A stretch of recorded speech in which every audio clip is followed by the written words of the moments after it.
सदाशिव जी, बड़ी रोचक बातें आपने बताई अपने जीवन के विषय में। मैं ये आपसे पूछना चाहूँगा कि आपके कौन रोल मॉडल्स रहे शुरुआती दिनों में, प्रारंभिक जीवन में, और किन लोगों से मेजर इंस्पिरेशन मिला, लाइफ में प्रेरणा मिली? देखिए, मैं जब छात्र जीवन में था तो स्वामी विवेकानंद की कुछ पुस्तकें पढ़ने का अवसर मिला, स्वामी राम तीर्थ की कुछ पुस्तकें पढ़ी। अरे वाह!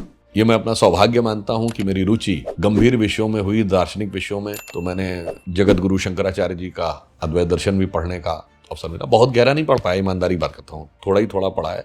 भाई, आप इंजीनियरिंग में रहते हुए साइड बाई साइड जैसा पढ़ते हैं, थोड़ी रुचि थी तो उस हिसाब से लिया। परंतु दो लोग मुझे बचपन में, जब हम बच्चे थे, तो दो लोगों से बड़ा मैं प्रभावित रहा।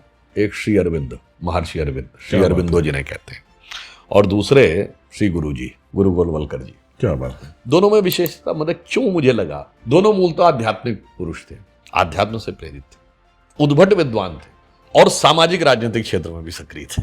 क्या बात है! बिल्कुल। तो इसलिए मुझे लगा कि समाज और राष्ट्र के परिवर्तन के लिए भारत की ज्ञान परंपरा और संस्कृति के अनुरूप स्थापित होने के लिए जो प्रयास किए जा सकते हैं, उनके लिए बचपन में इन दो लोगों से बहुत प्रभावित था। क्या बात है! और आगे चल के कौन आपकी इंस्पिरेशन बने राजनीति में? नहीं, फिर इसी विचार से आगे बढ़ते चले गए और फिर धीरे धीरे राजनीति में आगे बढ़ते चले गए। राजनीति में किस लिए? सरकार के लिए या सत्ता के लिए? नहीं, विचार और समाज बदलने के लिए। और मैं ये मानता हूँ, जैसे दीनदयाल जी ने, श्यामा प्रसाद मुखर्जी जी ने कार्य किया। उदाहरण के लिए, मोदी जी प्रधानमंत्री बने 2014 में। 15 अगस्त 2014 को उन्होंने दो ऐसी बातें बोली जो राजनीतिक पंडितों ने कहा इसका राजनीति से क्या लेना देना है, तो नॉन पॉलिटिकल इशू है। क्या?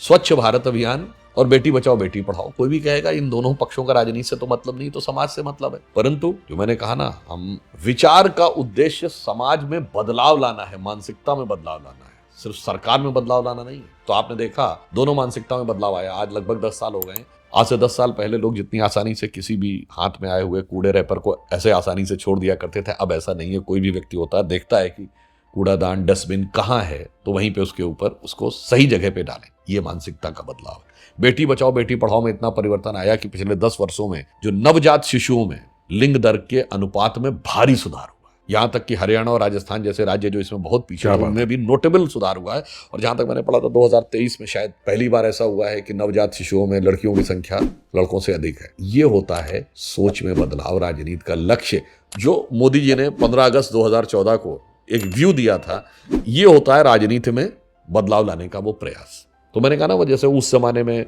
जो मैं सोचता था कि गुरु जी ने क्या सोचा, श्री अरविंदो ने क्या सोचा, मुझे लगता है कि उस फॉर्म में ही प्रधानमंत्री जी ने एक सोच के साथ बदलाव कैसे हो सकता है वो करने का प्रयास किया। ये है मेरे विचार से राजनीति का लक्ष्य। बिल्कुल।